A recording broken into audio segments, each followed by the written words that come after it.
that's not.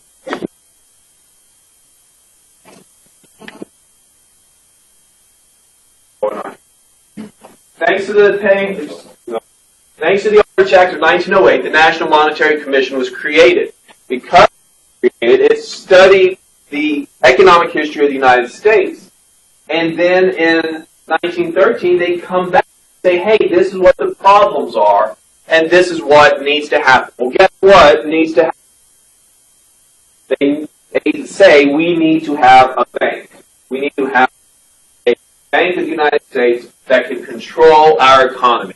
Something that controls the amount of gold that's in circulation, and just basically some form or seemingly on our economy. So what the monetary recommends to Congress that they pass a Federal Reserve Act, which is passed in 1913, which creates the Federal Reserve, which is a series of 12 banks across the United States. And they would be charged with holding the gold and then putting out money, putting out notes. If you've ever heard,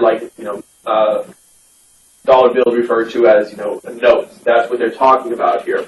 Created a Federal Reserve Board, which is separate from our government. President Obama did not fire Chairman Bernanke, no matter what. He can't do that. However, when his term is up, he can say, I want to put somebody else in there that's more responsive to what I feel is important. But once the chairman or any of these board members are placed in those positions, you can't get rid of them. FDR is going to find that out when he comes into office. So this Federal Reserve Board is separate from the government. Kind of like, remember when they created the Bank of the United States, it was separate from the government, but the government puts money in it. One major difference is that the Bank of the United States, in its first two iterations, were primarily owned by individuals. And that is not the case now. As a result, it is completely separate and is where we put our money.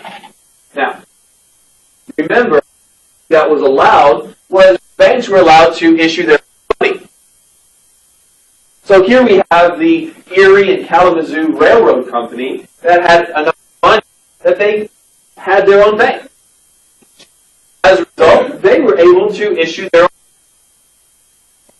That's kind of scary today to us, I think. Their own money. Well, that takes place this, and now you have the Federal Reserve note. And it looks very similar to what? Our money today. Okay, the $50 bill with the grant on the portrait. Remember when we were talking about Payne-Aldrich tariff?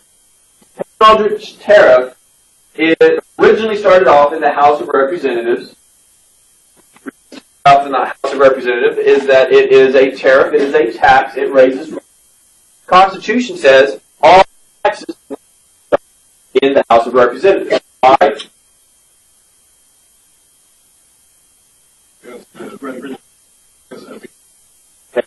Directly elect them at this time period. But then remember, it goes into the Senate. It's approved by the House and the Senate. The Payne goes in to the Senate as a low tariff. It comes out amended 800 times as the Payne-Aldrich tariff, and it's what? Now high tariff. Now, as a result, this isn't the only reason. This is the reason that this is used. The 17th Amendment is going to be added to the Constitution in 1913. And what this does is, remember, we are in the progressive era where people need and feel that they desire and demand to have a voice for their government. At this time period, you elected your members of the House of Representatives, but the senators were chosen by the states. The state legislators chose our senators. So Texas, guys up in Austin, would vote for who they want their senator to be. 17th Amendment, ratified 1913, changes this, and now we directly elect our senators. We're going to elect a new senator this November because Kay Bailey Hutchinson is stepping down. She's not running for another term.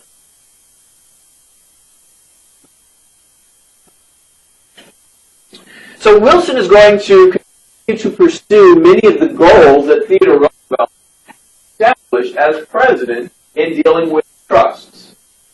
He's not going to be of a trust buster, but more a trust they're trying to come up with ways to give trust guidelines on how to act. The Sherman Antitrust Act had been around for so long that big business found a way to circumvent all of their rules and stipulations that they came up with. So the Congress in 1914 is going to repeal the Sherman Antitrust Act and replace it with the Clayton Antitrust Act. And one of the things it's going to do is it's going to define business practice as being illegal. One of those business practices is that you are on the board of directors for two competing companies. Okay? Be on the board of directors for Walmart and Target at the same time, because as a result, I'm going to have information I should, and I'm going to be able to use it against whichever one I favor over the other. Okay, that's the first thing. You can't be on two board of directors at one time. Second, if you own a railroad company, you can't set one price for a company you own and charge another price for a competitor. Let's go back to Walmart and Target. I own a railroad company. I also own Walmart. The only way any goods in the United States are going to get to market is through my railroad company. How much is it going to be to ship these goods? Oh, I say $100. Okay, great. Here's $100. Thanks. Glad to do business with you. Then my manager from Walmart comes up to me and says, hey, these goods to market, $50. You can't do that. Why? Because I'm charging too little for my own company. And I'm charging my competitor too much. Legal. It has to be the same price. That is called price fixing. Okay? Now, something else that happens here is it exempts labor under trust policies. Labor unions are not considered a trust, and what can and cannot be affected by the law. Now, this law is passed to define what is illegal. Along with it, the Federal Trade Commission Act is passed in 1914. What the Federal Trade Commission does is it creates a commission that regulates federal trade. One of the things that it is given the authority to enforce all of these antitrust acts, the policies under the Clayton Antitrust Act. And the way that it really does that, most effective, is through the issuing of what are known as cease letters. If the FTC finds that you have done something, your company has done something that is a violation of this act, a cease and desist act. Stop doing this and do it no more. If you continue to do it, it has been these acts have been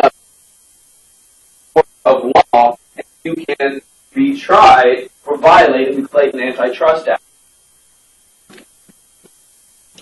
The cease and desist orders have not gotten to the same magnitude as actually committing an illegal act. All right, let's go to Mexico. Why are we going to Mexico? Well, because it's going to be a big factor in our studies for the next couple of minutes, and really a long good time. That's a good one. Okay. In case you guys don't know where Mexico is, it's right above Texas. Been there all this time. Now, in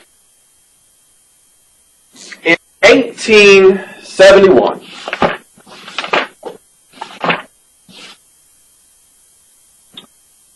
man by the name of Porfirio Diaz becomes president of Mexico.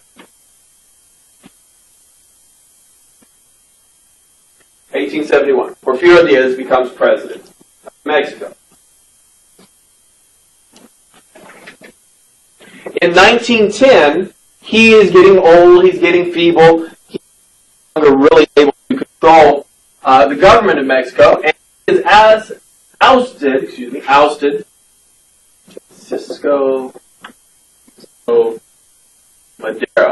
Francisco Madero, in 1910. And the revolution sweeps through Mexico. If you are of Hispanic origin, if your family can trace its roots back to Mexico, you would find that your family came between 1910 and 1920, because this is when the real immigration of Mexicans into the United States to escape the violence in Mexico occurs. Now, Madero is going to oust Diaz. Diaz says, I retire, blah, blah, blah. Takes him out, they kill him. Because that's how they do it in Mexico.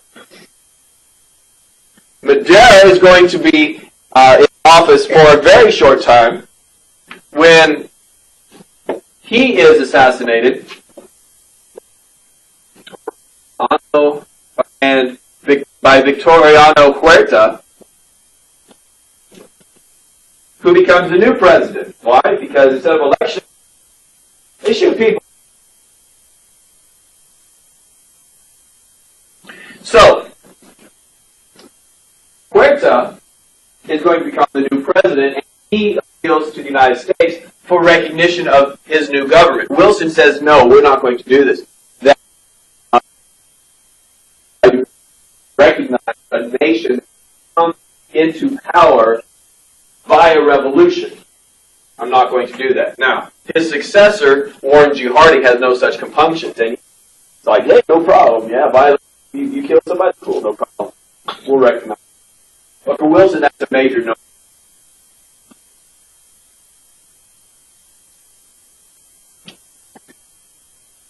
While all this revolution is going on, the United States is going to get caught up in a minor battle over a bridge between rebel forces and the Mexican soldiers on April 9th, 1914.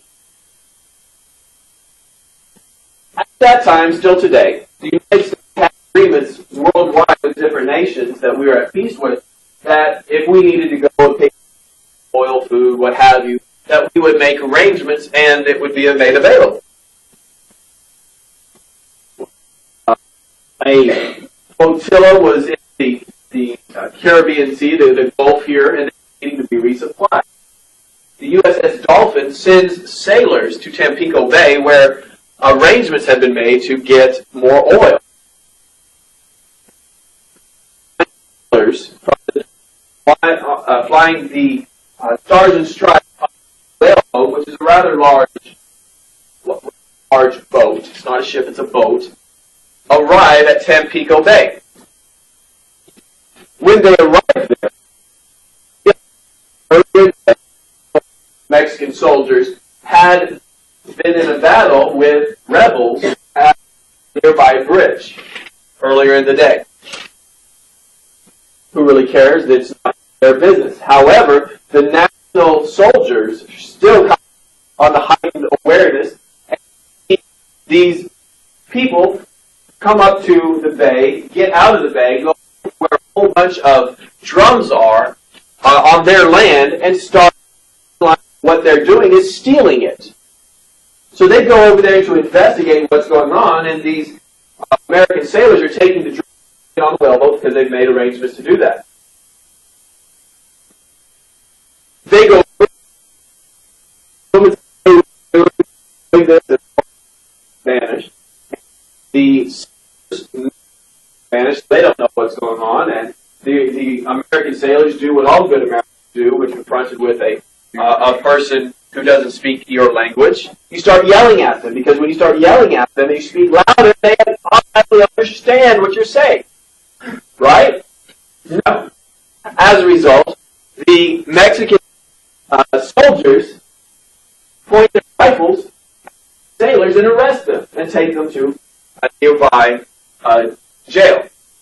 Well, the commander says, commander of the flotilla is Admiral Alfred T. Mayo. Mayo is irate about this. Sends a letter to the commander of the Tampico garrison and says, "What the heck are you doing? Give me my men back now, or I'm going to bombard." He says, "Once you've given me back my men, you're going to give my flotilla a 21-gun salute." Now, a 21-gun salute is the highest honor that you can give in the military to another nation, a person, what have you. So he says, "You're going to give me a 21-gun salute because you ticked me off and I'm out here with all this firepower." So in addition to that, once my men are back and you give me the 21-gun salute, you're going to raise the Stars and Stripes over your fort. Okay. So you're going to give me a 21-gun salute. You're going to raise my flag over your country in a sign of subservience, because when you raise a flag over someone else's country, guess what happens? It's no longer your country, it's the flag of their country. Well, the commander of the Tampico Bay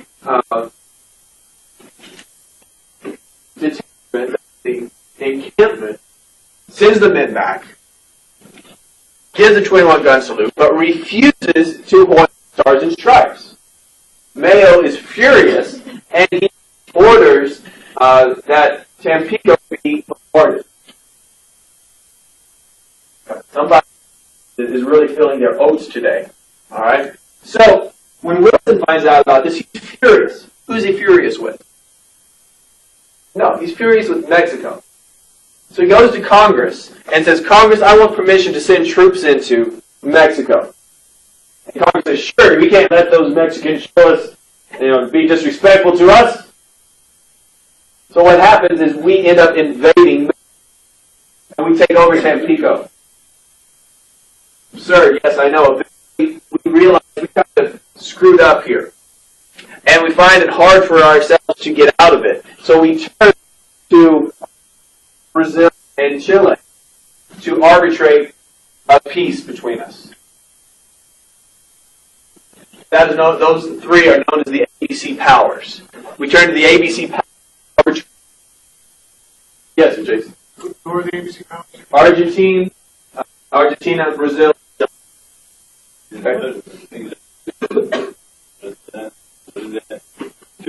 Arbitration. Mexico here. Right here, let's talk about our problems and get out of the situation. Kind of a big overreaction. Now, Huerta is going to be overthrown in 1914 by Venustiano Carranza. That's just how their government works. Go to 1920. Now, a guy who apparently was never in the right area at the right time to assassinate the president of Mexico, so he could become president, was very upset that he had not become president yet because he wanted. And as we all know, the way you become president in Mexico during this time period is what? Kill the old president. So this is what he's going to do is go and attack the United States. And on March 9, 1916, he leads a group of into New Mexico and attacks the tiny city of Columbus, March 9th, 1916.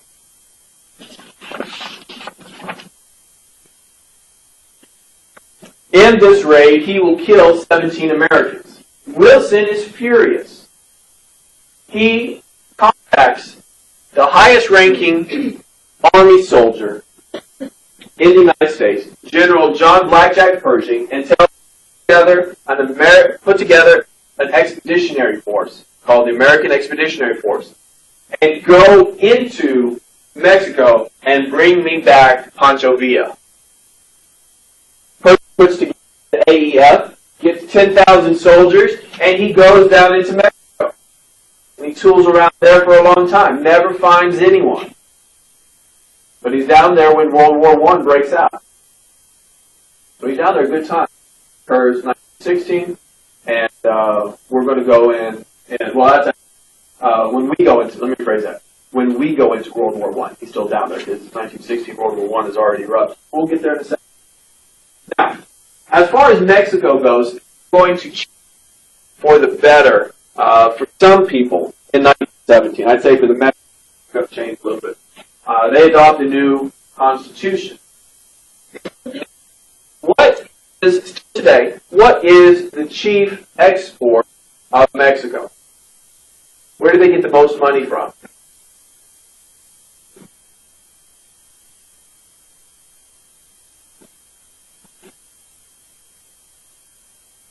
I'll give you a hint. It's what you're official export. I'll give you a hint. It's what our sailors were getting at Tampico Bay. Oil. Okay? There are huge oil deposits throughout Mexico. And prior to this constitution, the government had made leases with individual companies, such as Exxon, U.S. Petroleum, a whole bunch of American companies had gone there and was getting the oil out. Well, this new Mexican government did not like that, and as a result, they decided they were going to go and nationalize it. But when you nationalize something, what happens is the government takes over the ownership to that industry. So all of the United States investments that had gone to exploring and cultivating the oil is now owned by Mexico. And we're not, the United States is never going to get compensated for that. Now, let's go to Germany. The reason we talked about the American Expeditionary Force is because we needed to talk about what the heck is going on with those guys and the group that we're going to have that is ready to go to war when we need them. They're going to be down there. All right. Is that what I had earlier? It is. Yeah. So back to Germany. Back in the 1870s, they fought a war with Prussia. Prussia was pretty much an early version of Germany. It's like over here. Austria was always like the big brother, strongest, most powerful of the Germanic tribes, and they had been defeated by Prussia and the German alliance that was put together by von.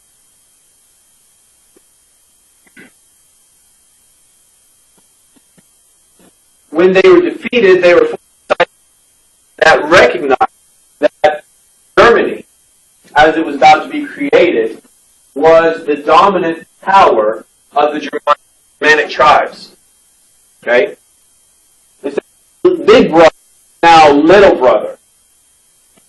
Think about that. Austria-Hungary at this time is this big. That's how big it is. Germany, when it formed, is just this big. It's not that big. But yet they defeat Austria-Hungary. Now Bismarck realized that he did not, when he creates the new Germany, that we talked about previously, that he could not fight effectively a war and Russia. So what he does is he creates a treaty of neutrality with Russia and Germany. Basically what it says is, hey, we're buddies, we're pals, we're going to be friends, and we're not going to declare war. It's cool. That's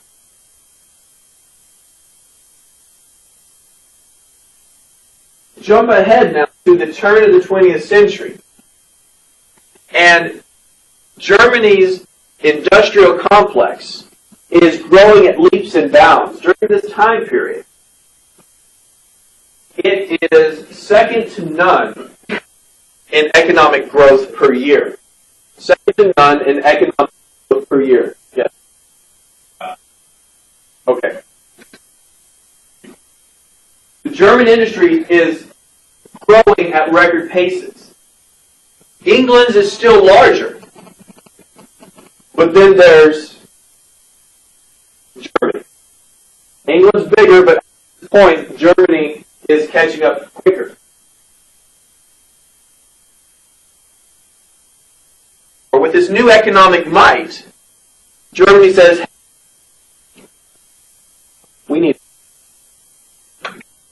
this navy. In 1898, Germany is going to engage in this huge naval building campaign. Their ultimate goal is to have, for every 3 they want to have 2. That's a big deal. That's a big deal. Why? It's a lot of ships. Now remember, from the time of Queen Elizabeth I, England has ruled the waves. That's 1603 when she dies. England has ruled the waves for 400 years. They have the biggest navy for a reason. They need it to protect them. And now Germany's goal is for every 3 ships that Great Britain has, they're going to have 2. If you're England, that should cause you concern. Everyone says to be the man, you've got to what? You want to be the man, you've got to be the man. All right, well, who's the man? The man is Great Britain. Now, enter into this equation the new king of Germany. They don't call it king, they call it William II, however you want to say it. Bismarck is probably been around a long time. Bismarck is the greatest diplomat that we've ever seen in the history of the world. That is freaking fantastic. He and William do not get along. As a result, Bismarck is dismissed. He's kicked out of office. William says, I don't need you, old man. Get out of here. One of the things King William II allows to happen is he allows this Russian neutrality agreement to expire. So if you're Russia, what does this say? Germany says, we're not really interested in renewing this treaty. No point. What does that tell you if you're Russia? What are they planning? What are they planning? Something's up. So what happens is when they see this happen, them in France start saying, hey, let's talk. Let's be friends, because something screwy is going on. Bismarck was the Prime Minister of Germany.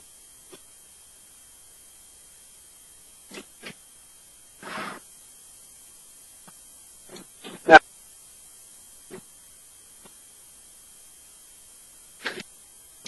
Europe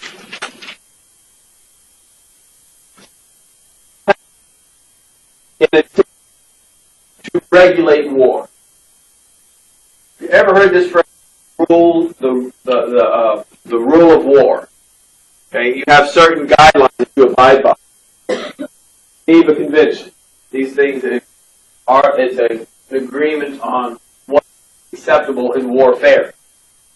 Back in 2001, we had a major issue when we went in. Actually, I guess it was in 2002. We had a major issue when we went into Afghanistan, and we were capturing enemy combatants. They were not enemy soldiers because we were not at war with Afghanistan. We were at war with Al-Qaeda.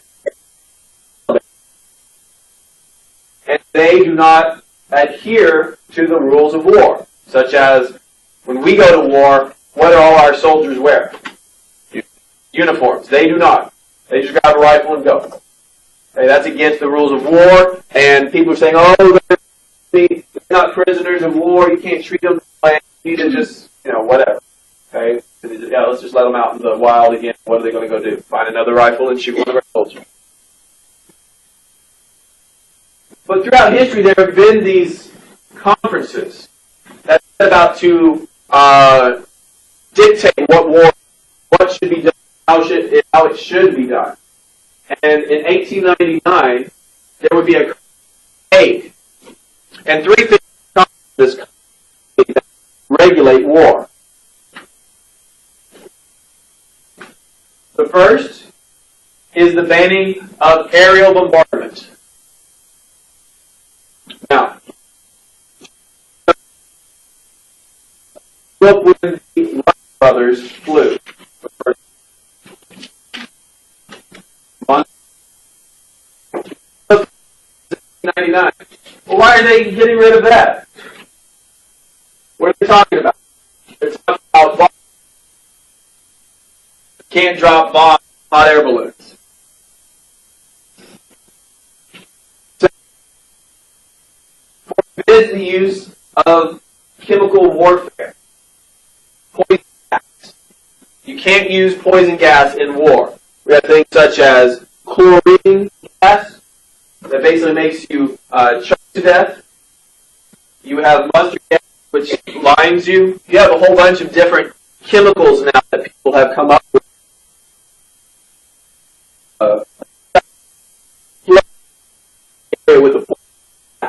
These were all illegal. That's not going to stop Germany from using them, though, when it comes time for war. And the third is banning bullets. Patrick said that they ban hollow point bullets. Therefore, you know what hollow point bullets do.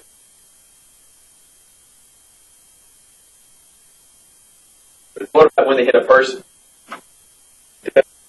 What happens is with a hollow point bullet, when it hits you, it goes in small, like any other bullet, but it leaves a humongous crater in the back. As a result, a person who is shot is going to die. Sew them back up and send them back to war, which, in the old days of war did. If you got shot, oh, better job, or get back out there and fight some more. It would cause the casualty rates to be too high. Casualty rates. Since 1899. They're going to do it again in 1997. In 1997, the United States is going to be involved in this one. We're going to get involved because we're starting to feel more inclined to be in things on the European. This one, the prize system of naval warfare is upheld. Now, so we've got to go back to the age of wooden ships. During this time, ships would sail out to the ocean blue. They would come across an enemy merchant ship. They would take that merchant ship. They would put a prize crew on it because there's a prize they wanted. They sail it back to their nation. Purchased by the government. And the money, you would think, where would the money go? It would go to the government, right? What happens is it goes to the captain and his crew. So you can make serious money. Is that what happened with the USS Chesapeake? It was bought by a man and turned into a house. Was it turned into a windmill? A windmill or something? Yeah. Yeah, that happens a lot. This one, so you remember, if you've had History 1301, Washington during the Revolutionary War was always hard pressed to find soldiers because men who could sail went to sea. Why? Because you could get some money that way. You capture a ship, come back, you get a portion of it. Now, this is upheld in 1907. This whole is coming. But think of this. Humongous battleships. $millions. You defeat that ship, they surrender. What's going to happen? If it's captured, you're going to be wealthier beyond your wildest dream. Of course, it's going to make the people on the ships do what? Fight harder because you do not want to lose a ship like that. This whole concept of losing these big is really going to affect the way World War I is fought. In 1906, there was increased competition over Africa and setting up colonies. What has been the chief reason to create colonies anywhere for Europe to create colonies throughout the world? What do they want? They want the resources. Well, the Monroe Doctrine said what? Latin America is off limits. Southern Hemisphere of the Americas is off limits. The open door policy and the policy of territorial integrity said what? China was off limits. As a result, what else is there really out there to fight over? Africa. So what happens is you start getting colonies springing up in Africa. And in 1906, the Algeciras Conference is held, and it focuses on who will control Morocco. Now, at this time period, Germany is starting to say, we want to get involved. We want to start carving up our spheres of authority here, and it's starting to scare Germany. See, Germany, for the past 15, 20 years, had been growing closer to England had been growing closer to Germany. The reason being is because France and Russia had been getting to be really good friends because of their concern over battling Germany previously. Okay? In the last 30, 40 years, England had fought France and had fought Russia. So they saw Germany as a natural ally. As France, Russia started getting more friendly, they're like, yeah, we need Germany to be our friend. We need them to be our buddy. We have to have something on the continent to be friends with it. But Germany starts saying, look, our chief person that we are going up against, our England started to say, maybe that's not a good idea. Maybe that's not the best idea that we have. So at this conference, Germany shows up and says, hey, game 2 of colonization. We're going to start this. And then what are you going to do to stop? And England starts realizing, whoa, maybe we should not be so buddy-buddy with Germany after all. Maybe we should be more allied with France instead.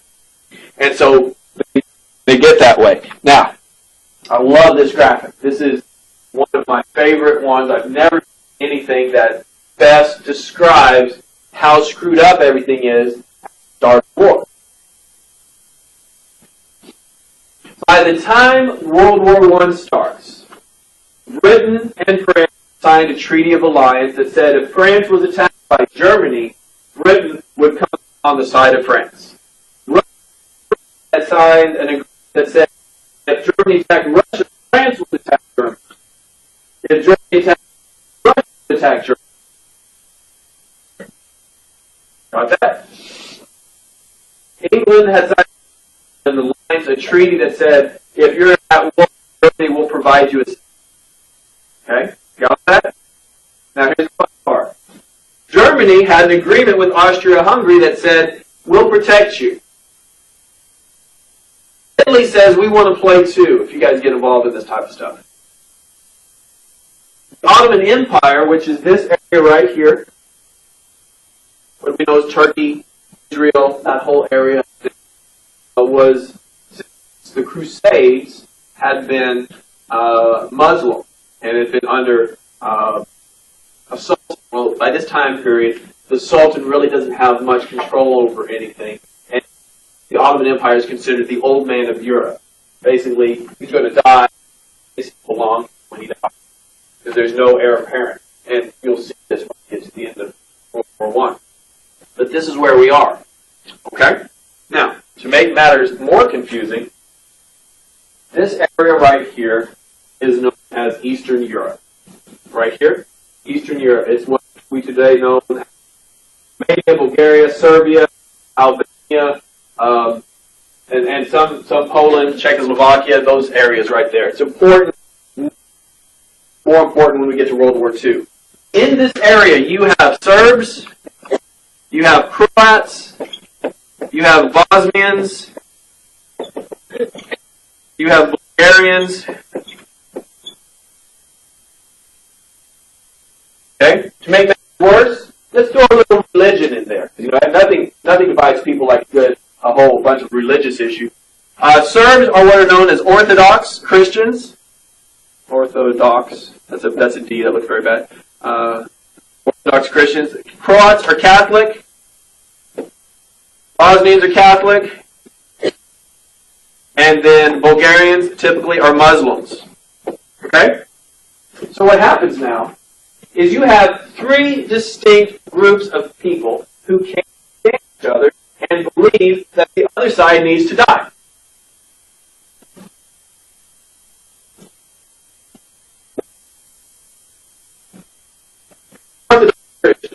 Let's take a little bit of explanation there. In the Old Testament, in the Ten Commandments, in one of the Ten Commandments says, "You shall not make any graven images of the Lord thy God." All right. Back a long time ago, before Catholicism and Protestants split, there was a debate over what does this mean. What does graven images mean? Does it mean statues? One group said, no, it doesn't mean statues. That's okay. The other group said, yeah, it does mean statues. You can't do that.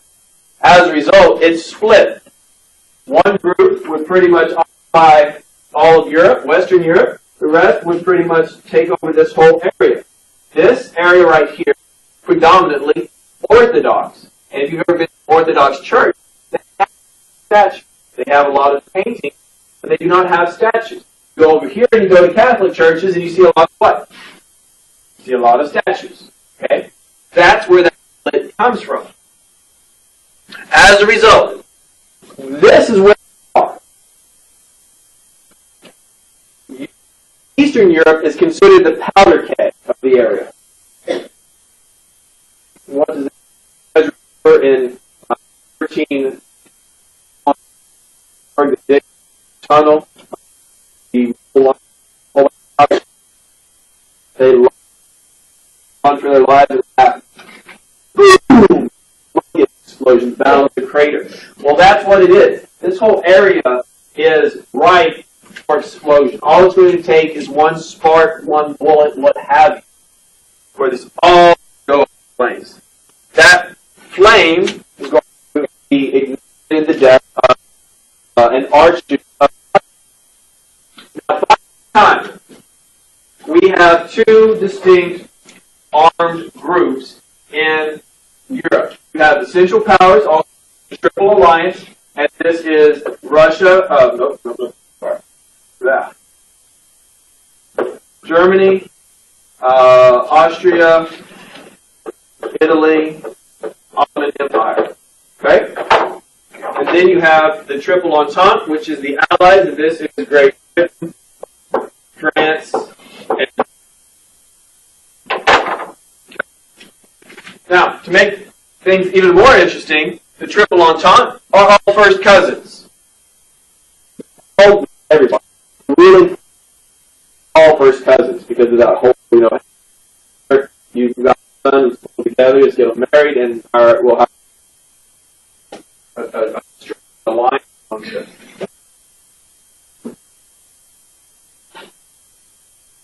So, that's what you have two armed camps waiting for somebody to move first. What they don't expect is that another group is going to move first, and that is a small terrorist organization in Serbia, known as the Black Hand. Now, Serbia is right. It is on the crossroads of Eastern Europe. It has been fought over between the Ottoman Empire and Austria-Hungary for centuries. It had been controlled by the Ottoman Empire, but as the Ottoman Empire began to die, its effectiveness there waned, and they broke free only to be absorbed by Austria-Hungary. Well, nothing worse than tasting freedom only to and be made a vassal state to another nation. On the 28th of June, 1914, the Archduke, the heir apparent to the Austrian throne, Franz Ferdinand, and his wife, Serbia, the group and had obtained the map that he would follow during his tour. And they decided they were going to assassinate him because they did not want Austrian in Serbia. They did not want Austrian control. This would be a good way to show who's boss. So what happens on the 28th as he is touring, members of the Black Hand have positioned themselves throughout the path that this car is going to go. And when somebody saw an opportunity, they were to take it.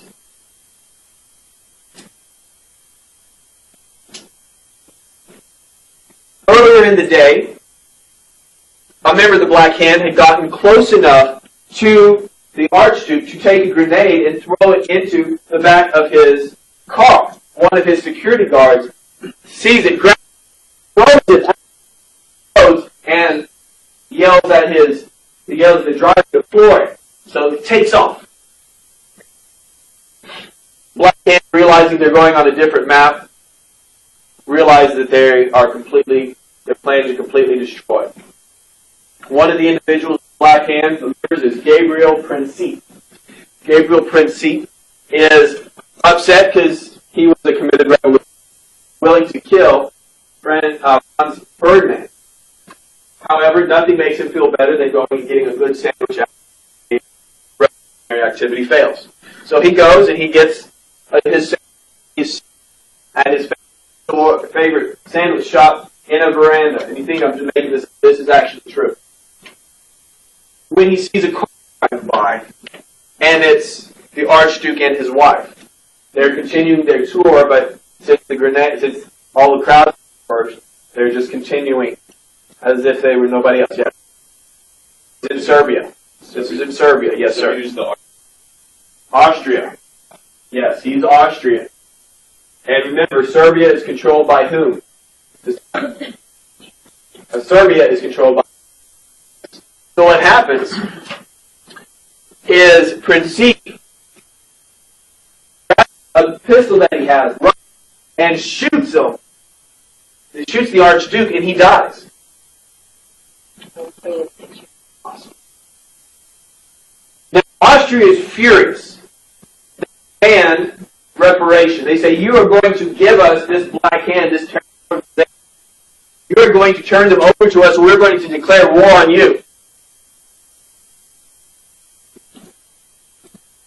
Serbia says, we can't do it. We don't know who they are. They're not members of our government. This is not a planned activity. We did not plan to do this. Austria says, turn them over, you have a month. If you don't do it, we're going to declare war on you. Now, Serbia is Orthodox. So is Russia. Russia considers Serbia the little brother. Austria starts picking on the little brother. Russia says, you don't pick on my little brother, we're going to declare war on you. Austria says, oh yeah? Oh yeah. Yeah? Yeah.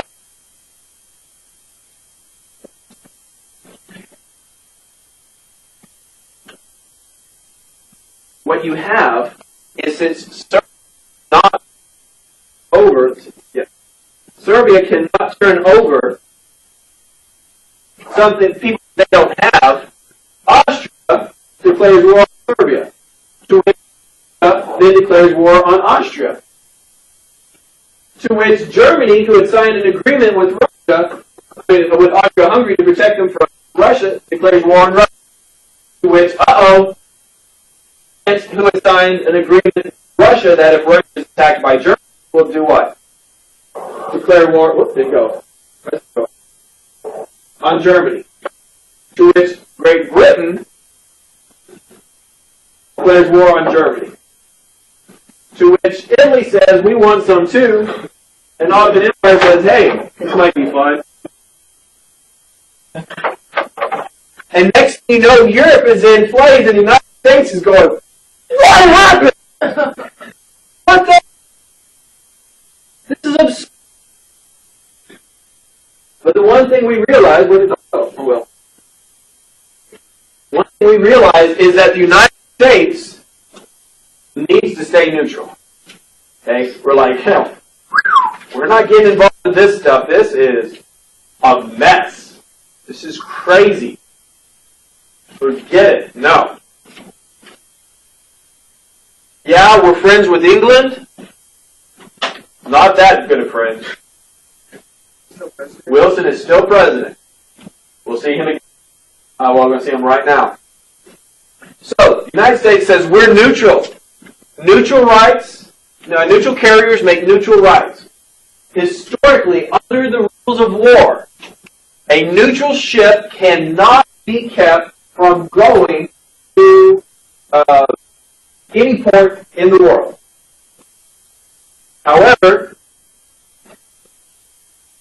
that is only as strong as the Navy that's enforcing it. England says, hey, we don't want you, United States, trading with the enemy. We are putting a blockade around all Central Power. You're not going to be able to do it. So they start seizing our ships that are going over there. Now, this is very similar to what they did during the War of 1812. However, there's a major difference. When they seize our ships, they pay us for them. When they seize our ships, they don't imprison our sailors. They send them back. So the United States, why are you doing this? And England says, because we have to figure out war. The United States says, well, we don't like this. And England says, well, too bad. We're still buddies, though. I like this picture here because here you have Uncle Sam, little children on his leg, and you have John Bull right here with a big old bat. It says, I'm trying to hit him. Over here is Germany. So he's got a little pointy hat, he's got the little mustache. And it says, American shipping, neutral commerce. The babies are crying and pointing at John Bull because he's hit them by accident with his big. So the United States says, okay, that's fine. We're not going to trade anymore right there or with any nations, and this is what's going to happen. You want our stuff, you come and get it. Okay? You want our stuff to fuel your war machine, you come and get it. Okay? Now, who does that really mean, come and get it? It means England, you want our stuff, come and get it from us. We're not shipping it to you. Why? Because 90% of the sales we are going to do during World War I, before we get involved, are to England. They have the ships and the Navy to protect the cargoes. Germany, not so much. This is very, very much a policy aimed at keeping Germany from getting what they need, and the United States off England, or England taking us off. Now, Wilson is the president, and he has had appointed William Jennings Bryan, Cross of Gold fame, to the position of State, because Wilson is pretty much favoring being neutral, but secretly favoring the British. Jennings says, this is not good. This is going to lead us to war. No. If we're neutral, we need to be neutral in thought as well as deed. So he resigns from office.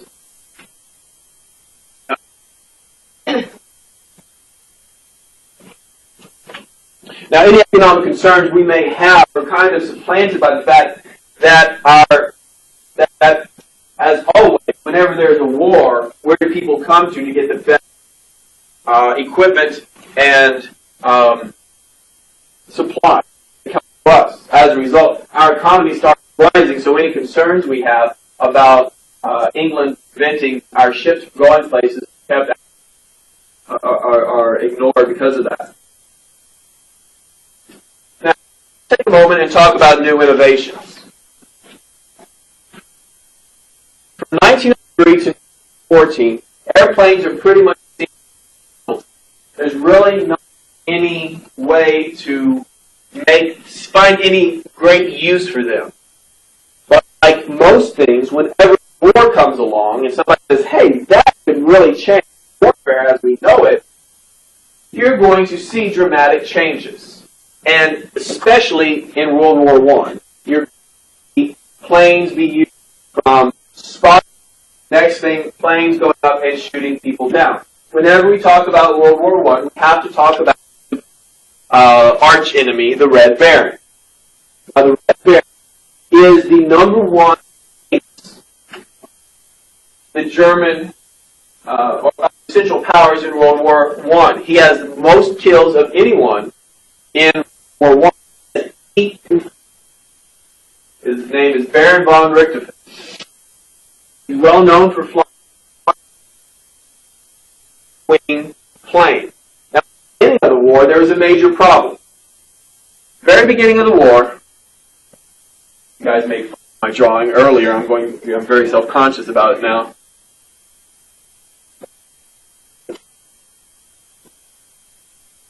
What you had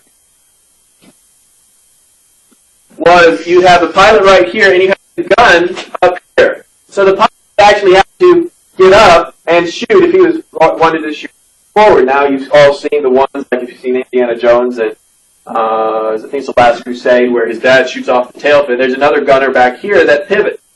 But you got to be careful not to shoot. You got to be careful not to shoot the person's who's flying the plane. So I would have to shoot up here, and he'd actually have to stand up to shoot and get back down and crash. And that wasn't very effective. Well, why didn't they put it right first? Because at first, they didn't have a way to communicate for the machine gun to stop shooting when the propellers were in the way.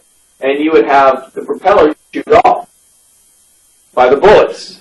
So what they came up with is they came up with an interrupter that when it pivots, it would cut off the machine gun mounted on the plane when the propeller was in the way. So you wouldn't actually hit your propeller. And once that really revolutionized war.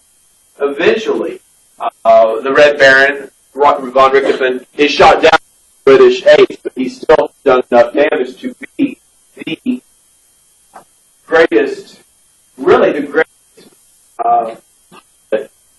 greatest military ace ever.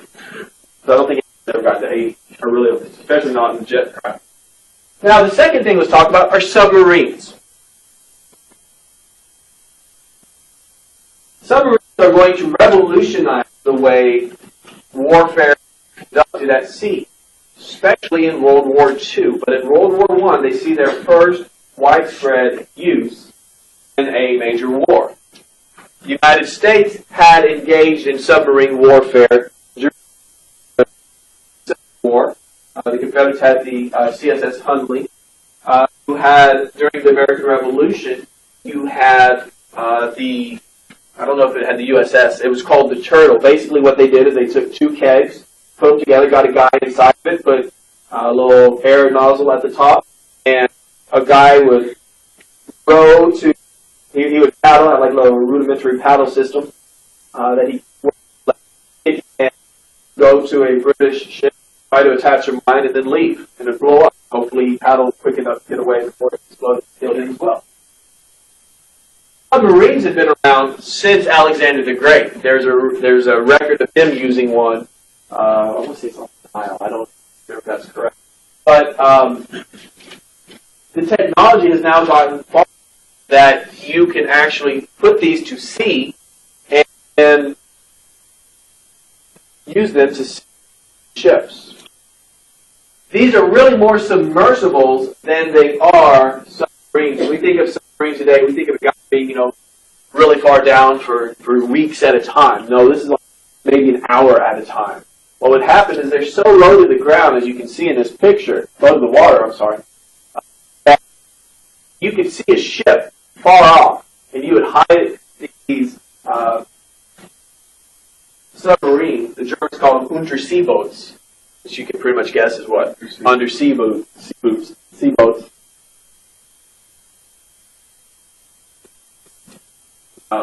They have a low profile. They would go down. The ship would come up, fire their torpedoes when they're in direct line side of them, and sink them. Then they would engines. They didn't go very far, very fast in the water, maybe like 1 or 2 knots an hour, not for a long period of time because they had no way to replenish the air at this time. So at the start of the war, Great Britain had the most submarines. France third, the United States fourth, and Germany fifth. However, all that is going to change once Germany starts realizing that you create several of these and put them out to sea at one time, and they're going to be very effective. Now, what the Germans would engage in during this time is known as unrestricted submarine warfare. Unrestricted submarine warfare. What this means is just what I just described to you. Germany puts a blockade around Great Britain and says no ships carrying war materials or anything to do to supply Great Britain would be allowed to England. We will sink it. And what would happen is this ship would go in front of them, they would fire their torpedoes, boom, blow it up, they would sink. It was not announced. There were no rules of engagement. They just said, you're dead. Unrestricted submarine warfare. Now, Germany realized that they could not take off the United States with this whole seaboat issue. So what they do is they let it be known, and they put this note in newspapers across the nation, warning people not to go on ships flying British flag. It says right here, notice, travelers intending to embark on the Atlantic voyage are reminded that a state of war exists between Germany and her allies, and Great Britain and her allies, that the zone of war includes the waters adjacent to the British Isles, that in accordance with formal notice given by the Imperial German government, vessels flying the flag of Great Britain or any of her allies are liable to destruction in those waters, and that travelers sailing in the war zone on ships of Great Britain or her allies do so at their own risk. From the Imperial German Embassy. Now, England had realized that Germany would not run the risk of attacking a passenger cruiser. The loss of life would be too great. They were innocent. Germany would not consider them a target. Therefore, they said, what better place for us to put munitions and war material? So, therefore, they put on the Lusitania, a British ship flying the Union Jack, the British flag, small arm munitions. Doesn't tell anyone about this, but Germany knows. Set sail from New York and is right off the coast of Ireland when she runs into a German submarine and is sunk with all hands lost on May 15th. Over 2,000 people are killed. Now, how many guys have seen the movie Titanic? Did it take long enough to sink? It took 6 hours for the Titanic to sink, about as long as the movie. The Lusitania disappears in 30 minutes. 2,059 are Americans. This news gets back to the United States. They are furious. There is a huge outcry for war against Germany for this atrocity. Wilson asks, what are you going to do about this? Replies, sometimes a man is too proud to fight. I'm sorry. What? Sometimes a man is too proud to fight. They just sunk a passenger liner. 159 Americans are dead. They did it without being provoked, with declaration that this has happened. Results.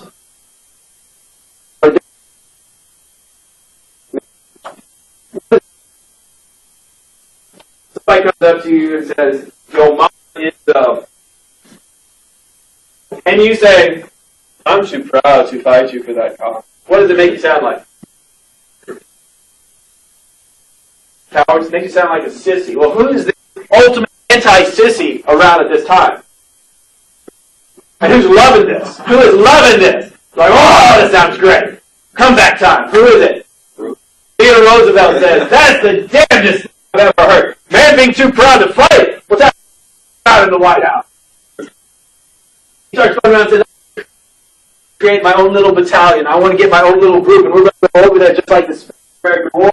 We're going to go over there. We're going to kick some German keister. Now, how you guys have seen the movie Legends of the Fall? Okay, Legends of the Fall. What happens? The guy Henry Thomas, the younger brother, what does he do? He goes to Canada and enlists and goes to fight World War I. A lot of people did this because Canada is a part of the British Empire and therefore was at war as well. So you can go over and fight Germany. A lot of this happens.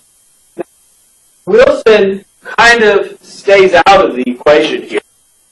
The sinking of the Lusitania says, no, we're not going to do that. No, we're not going to do that. That's wrong. We're too proud to fight. That's just how we are. And what happens now is we're getting more involved. On March 24th, 1916, a French passenger ferry going from one side of the English Channel to the other is sunk inadvertently by a German U-boat. No Americans are lost, but 50 people are killed. Now, Wilson has realized he was on the wrong side of the whole Lusitania thing. Now he goes and speaks to the German ambassador and says, listen, you're going to stop unrestricted submarine warfare, or else we are going to enter the war and be against you. You don't want that. We're going to open up a can of whoop, you know what. Wilson said that, but pretty much the reason. So what happens is now Germany says, all right, we don't want the United States involved. We are going to engage in restricted submarine warfare. Basically what this means now, they're going to wait, submarines are going to wait for a ship to arrive. They're going to rise up. They're going to, they have machine guns on the top of them. They're going to fire the bow of that ship, tell them that they are going to be sunk, order everybody off the ship into life rafts, and then once everybody's off, they're going to sink the ship. It's called restricted submarine warfare. And Germany agrees to do this. It is the pledge. They pledge to engage in restricted submarine warfare because they do not want the United States to be against them.